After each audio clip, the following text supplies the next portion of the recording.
The Tom Brady vs. Peyton Manning rivalry stands out as one of the greatest in sports history. It wasn't just about football, it became its own big deal, sometimes even overshadowing the games themselves. People couldn't stop talking about it, and it became a major topic of conversation and debate, earning its own Wikipedia page.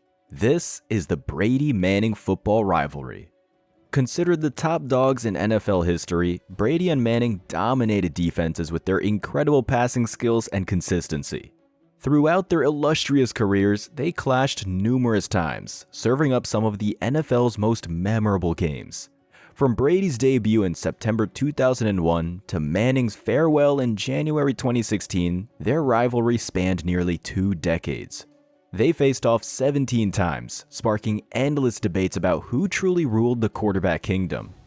However, what's wild is how unlikely this showdown seemed, given their different career beginnings. Manning was a prodigy, drafted first overall in '98, destined to lead the Colts. Then there's Brady, a 6th-round pick with the Patriots, initially a bench warmer.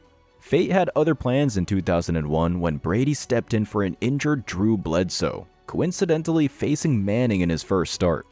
Even though the Pats were considered the underdogs, their first face-off with the Colts was a total domination, ending with a 44-13 victory, and 2 of Peyton's 3 interceptions were taken back for touchdowns. Brady threw for 168 yards and, most importantly, kept turnovers to 0. 3 weeks later, they clashed again, and this time in Indy, but the result remained the same, with the Pats winning 38-17 and Brady throwing over 200 yards and 3 touchdowns. Riding high on Brady's performance, the Pats stormed through the playoffs, beating the Raiders and Steelers, leading them to a Super Bowl 36 showdown against the 14-point favorite Rams. Despite the odds, the Patriots won 20-17, securing their first Super Bowl title. In 2003, Manning faced the Pats again, putting up a better fight, but still falling short in a close game. Next up was their first playoff encounter in the 2003 AFC Championship, which saw Manning struggle, throwing 4 interceptions and taking 4 sacks, resulting in a 24-14 win for the Pats. Brady then led the Patriots to his second Super Bowl victory. The pain continued for Manning as his Colts lost to Brady's Patriots again in the next season opener, followed by a 20-3 defeat in the AFC Divisional Playoffs. This gave Brady a 6-0 lead in their rivalry, with his 3rd title added after defeating the Eagles in Super Bowl 39. Meanwhile, Manning's reputation as a playoff underperformer started to grow, leaving him with another disappointing offseason. By 2005, Manning was already a 2-time league MVP and statistically the NFL's best quarterback, though not necessarily when facing off against Brady. So when they clashed in Week 9 against New England, Indy knew they needed a fresh strategy.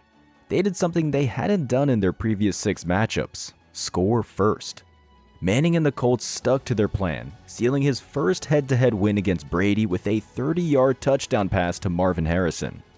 The following season, Manning's 326 yards and 2 touchdowns led the Colts to a 27-20 victory, while Brady had a rough day, throwing 4 interceptions. It was one of Brady's worst games in his 21-year career. With a 2-game win streak against Brady, Manning faced him again in the high-stakes AFC Championship that postseason. Fans expected the Patriots to dominate, especially when they took a 21-3 lead. But Manning rallied the Colts, leading them to erase the deficit and engineer the greatest comeback in AFC Championship history, beating Brady 38-34.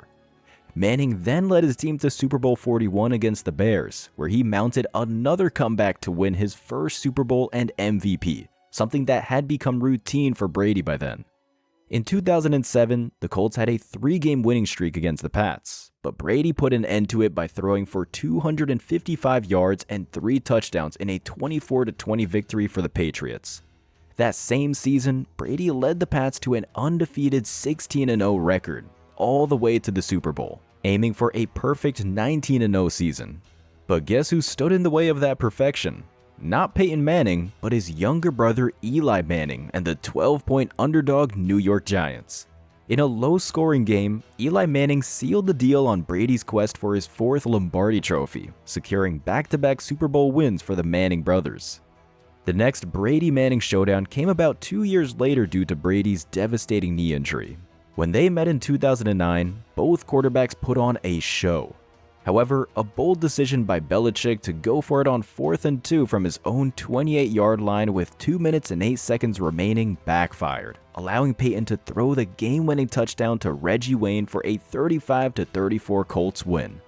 This win propelled the Colts to their second Super Bowl in 4 seasons, but they fell short against the New Orleans Saints in Super Bowl 44.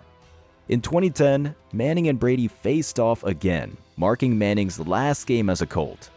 Manning played exceptionally, throwing for 396 yards and 4 touchdowns. Despite rallying with 17 fourth-quarter points, Manning's interception with under a minute to go dashed his potential comeback, and the Patriots won 31-28. By this time, Manning was slowing down due to severe neck soreness. Off-season surgery helped, but by late summer, Manning struggled with his throwing motion. An MRI revealed that Peyton needed spinal fusion surgery, sidelining him for the entire 2011 season. With Manning out, the Colts finished 2-14 and selected a then-potential generational talent in Andrew Luck in the draft, signaling the end of Manning's era in Indy. Their next face-off came in 2012, with Manning in a Broncos uniform. However, Manning's first game against Brady as a Bronco ended in a 31-21 loss for Denver. The following meeting between the two teams went down to the wire, with Denver leading 24-0 at halftime. But Brady led a comeback in the third quarter, tying the game at 24-24. The game went to overtime, with New England winning 34-31 after a muffed punt by Denver set up the winning field goal.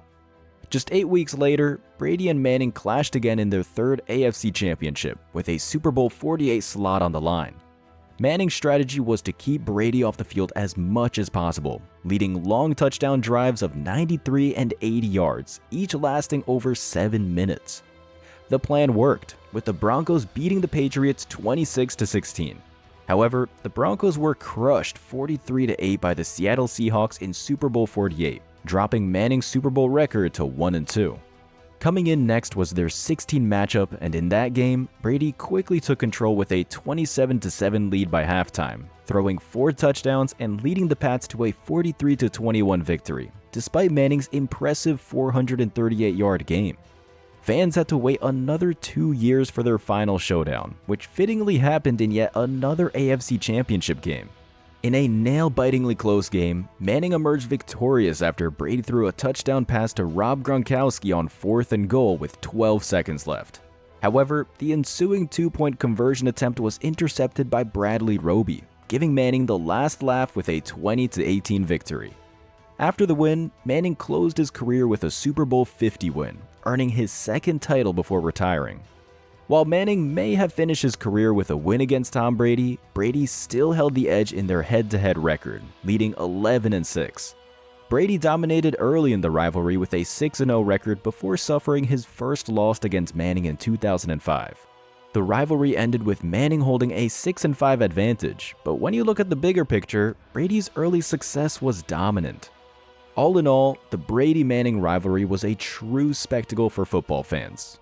With 17 matchups between them, Brady finished with 4,323 passing yards, 33 touchdowns, and 16 interceptions in their 17 matchups, while Manning had 4,985 passing yards, 35 touchdowns, and 22 interceptions.